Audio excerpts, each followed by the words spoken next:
Hello everybody, and welcome to what could possibly be the best video I've ever made for this channel. Not only are you coming along on the annual Tom and Stu get together, it's also a brew day and a stag do all rolled into one. I'm good. Nice to finally meet you. Man, nice t-shirt, brother. How you doing, man? Okay, so the lucky man getting married is Tom's best friend, Scott. We started our day off by firing into Fierce Bar for a couple of beers. Tom and Scott tucked into the barley wine, and me and Guthrie tried out the new blackcurrant lager they had on tap. So once the introductions were out of the way, we fired into an Uber and headed over to Stewart Brewing and got a look at their craft beer kitchen. Stewart Brewing's the one with the big S, right?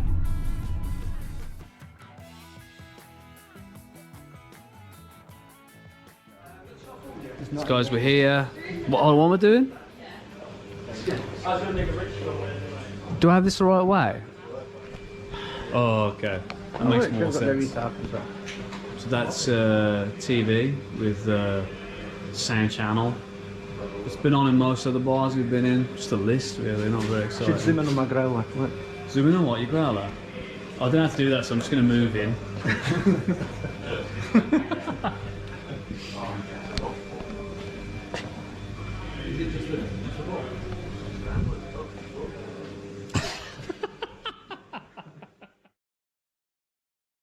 Once we had arrived at the tap room, we were given our first of many complimentary beers and asked one very important question. What style of beer are you making? Naturally, being the lagerlogs, we wanted to make our own lager. We were given samples of the Stewart's lager and their golden ale to try and get a mouthfeel of what the difference is between the two drinks and what direction do we want to take ours. So after lots of discussion and suggestions from the team, we agreed to split the difference and create a Pilsner. And for us, it was going to be the best goddamn Pilsner known to man. Yeah, with mango, that's should be good. Here you go. Just a toast. Is that you? What's what? Am I having a stroke? No, stop it. If you get too excited, I'm going to leave you outside. Oh, whatever, please. That's you know. You could enjoy the brew day experience through the window. just hear the grunts. How many you making then? I think about 150. So that's why it's got to be good. So I'll get a few each anyway. Yes. We did it. How'd you feel? He's busting I'm one. overwhelmed. I smell garlic bread. It does smell garlicky. Yeah. Gelatinise, and as those gelatinized starches cool, they then crystallise. Hence, crystal malt. And these starch caramelization turning. So, yeah, bitter, savoury, burnt toast, dark roasted coffee, dark chocolate, all those kind of characters. Not a stroke. The taste of a stroke. I think definitely ambers. Yeah, around there. One more. I think that's 400 grams of amber malt, please, then, into this bowl. Our brewing session was guided by the head brewer Nathan, a man with patience and nerves of steel, as he bypassed all of our crap jokes and delivered cold, hard, hoppy facts about our favourite beverage. About 5 scoops. That's a lot. 5 scoops. Maybe 3 of those scoops. Oh, 3 of those. Your heavy horns. I know. I ain't messing about. I'm not messing around. We should get a tattoo in. There's so much ingredients going to beer. Too much. It's overwhelming. Yeah, you can see there that papery husk that protects the seed from the elements, but also from us. And on the inside there's that white bit. That is the seed's endosperm. That is where all the energy, all the starch is stored inside the seed that we need access to in order to brew with it. There we go. I didn't know it was I'll need intense. somebody to clockwise, and somebody else to pour the grain in a little bit at the top. I think that's enough sperm there, yeah. What a messy bit. Pregnant yet? Oh, there we go. Now we're talking. Now we're not talking again. Okay, I'm going to do the little YouTube TikTok hook. Stick around to the end, because Nathan throws us a curveball that none of us were expecting with our brew day experience. I mean, we were left speechless. And if you're enjoying the video, please consider giving it a little thumbs up. Fill me up, fill me up, fill me up. There you go. Oh, good work, brother. Good work. Very, very good work. How do you think it's going? I liked your pouring motion. It was very impressive. I've never seen a man pour So the way easily. you do. Lackadaisical. A little bit, a little bit. I think I put all the effort in, to be honest. The next step was to pour all of those mashed up ingredients into a giant tea bag and steep it in some hot water.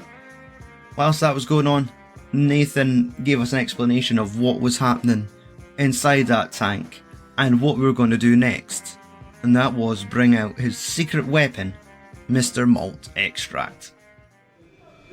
So you're looking at another 4 hours on top of what we're going to do today. I imagine you guys want to go home tonight? No. Rather than like... What about your exes again? Well, liquid malt extract.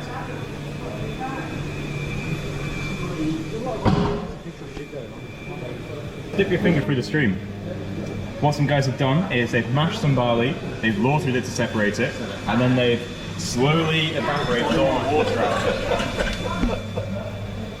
So we can dissolve this in our words and get all of that fermentable sugar out. So I'm getting all my excess in the bucket for you. That's Flashback to that mozzarella. take that. Have that. Have that. That was a money shot. Very sweet, Horlicksy, herbal tea, the inside of a Malteser. Oh, yeah. That's maltose, it's that's nearly. that simple sugar. From Edinburgh and the local area. It's like Dolly the Sheep. Arthur, he sits on the seat. I thought that was the guy out of Hills Have Eyes. No? That's enough. That's enough. That's something cute dude right there. Did you get him? Your idol. Yes, our brew day was literally at a standstill when Tom was starstruck by the McEwen's man. From there, we went on to look at hops. We smelled lots of hops, so thank God for this time lapse. We ended up using Magnum hops for our brew. I think 38 grams was thrown into the mix shortly after this clip. It's a lot better, isn't it? Do you know what I mean? It's that more. It's a lot better. I think it's Right, would you like to add it to your soup? We need to add our malt extract next. I'll take that, we'll put it to one side. Here is us pouring malt extract into this large kettle, and there's definitely no pornographic sounds going off in the background. None at all. Moving on. Look at that drip. Which this one?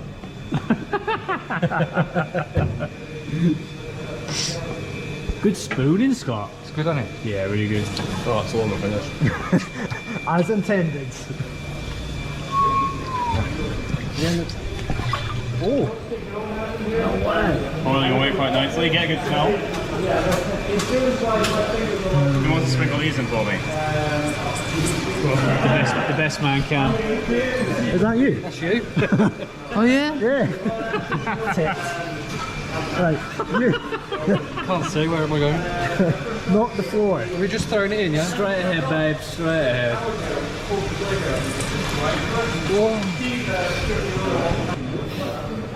Oh, we got a bit yellowy. Ah. So it look a bit more like soup. They're releasing their aroma already, so get another sniff. Oh, that smells great. There's nice hops in there now. Like that. And that's all the lovely flavour we're going to boil away, unfortunately. Sad. So all those compounds will either be volatilized, isomerized, or otherwise destroyed. But yeah, I've started the timer. You guys hungry? Peckish. Time for some pizza. Okay. The hot honey's good. The new special looks good. I've not tried it yet. Pepperoni's good. They're all quite good, to be honest. I'm saving myself a Jollibees. I'll see you in the morning. Ah, okay, I can eat 4 days. Yeah. So we go from one kitchen to another. This time they're making pizza. Me and Guthrie order the Scottish pizza, which comes with haggis, totties, cheddar cheese and sweet chili sauce. And it's only fair to share this Scottish delicacy with our English cousins. All the bits is upside. Yeah, potato and chili, sweet chili sauce. Yes. Is that on the menu or did you get Cheddar. cheese? What type is that? Cheddar. Made with iron, bro. Made from Gardner. I'm WKD. Yeah. I'm brewed to be yeah. It's tasty shit, man. It's not bad, but potatoes. So the pizza was left to me and Guthrie. Whilst the boys tried out some cornholing, me and Tom decided to go get the next round in, as we had plenty of beer tokens to cash in. I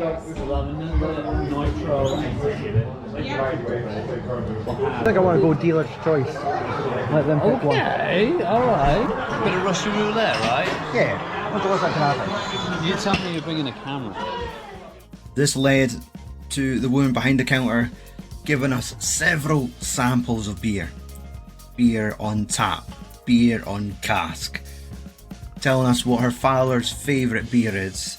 And then, yeah, even after we chose the beer, I think my beer was Super Delic New Zealand hoppy pale ale, and they still insisted on letting me try the session IPA before I left the bar.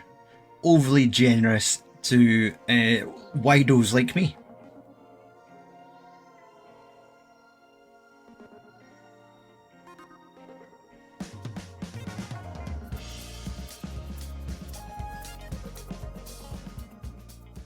It smells amazing. Tell me when. I'm ready when you are.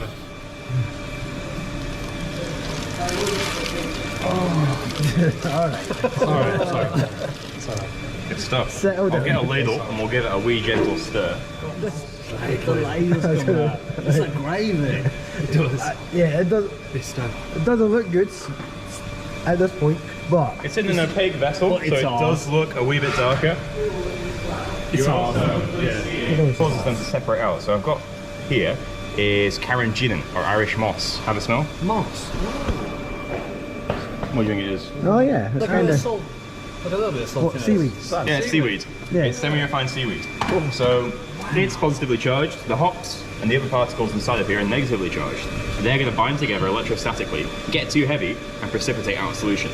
So all of those hops and all of the sludge from the action of boiling is going to settle down now to the bottom.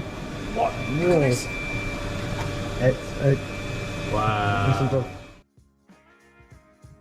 So when it came time to add in the yeast to the barrels of beer, we had 2 barrels to fill, and Nathan suggested, why don't you make 2 types of beer?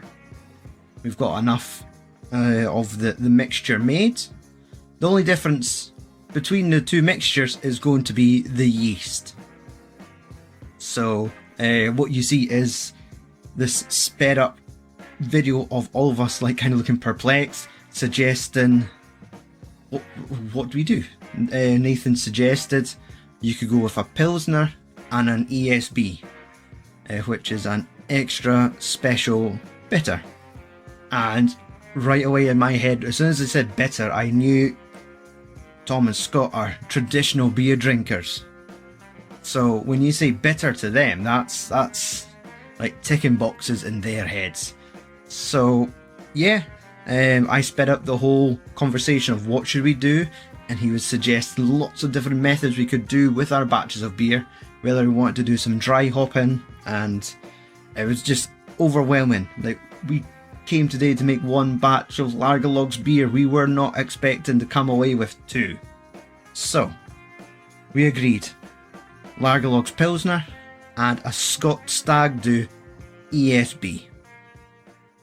So they like different temperatures. This guy's going to go in, hang around at 18-20 degrees. This guy, about 11 degrees our lager room sitting at currently. This is going to take a little bit longer to ferment as well, about 6 to 8 weeks. This will be done in 4, nice and rapid. It's one of the reasons why we like this yeast so much. Ferments everything. So this is the guy we use in Edinburgh Black, 80 Shilling, Radical Road, Holyrood, Edinburgh Gold. Oh, okay, that's good. You name it, it's probably this guy, and this is Stewart's lager yeast.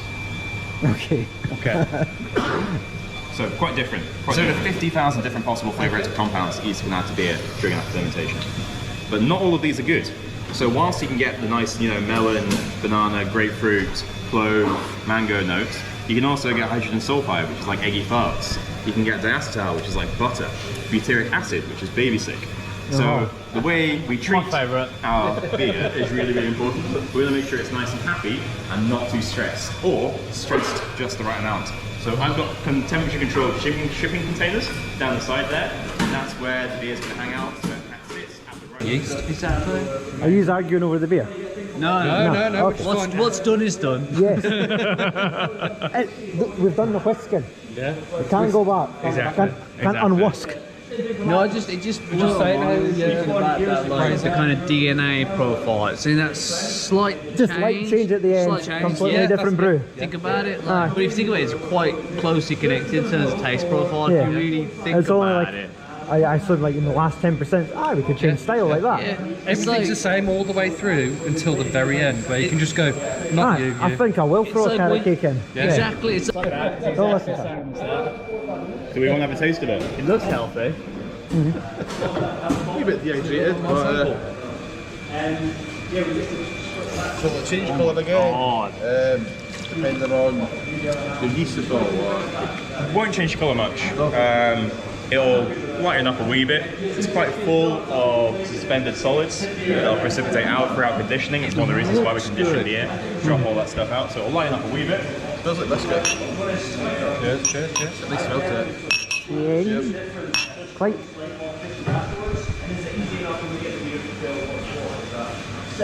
What, sweet?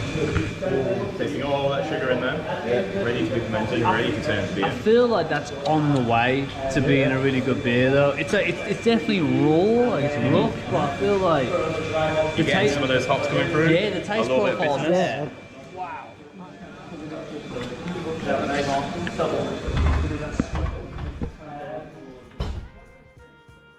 Okay, we're now into the closing moments of the video. Me and Scott adding the yeast to the barrels of beer, creating beer for the first time thanks to the help of the guys at the Craft Beer Kitchen and Stewart Brewing. Head brewer Nathan being our Sherpa on this journey. It was truly an experience I've been wanting to do for years. I'm so glad to be able to do it with some of my close friends and one complete stranger. But Tom's alright when you get to know him. Other than that, if you enjoyed this video, please like, subscribe to the channel because this is the first in like a 3 or 4 part series of vlogs. Keep an eye out for the stag do, the beer review, and maybe a cheeky tour.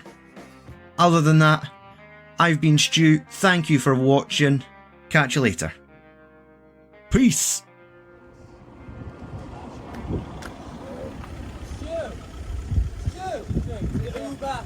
B-roll, shut your fuss. Uber. Yeah.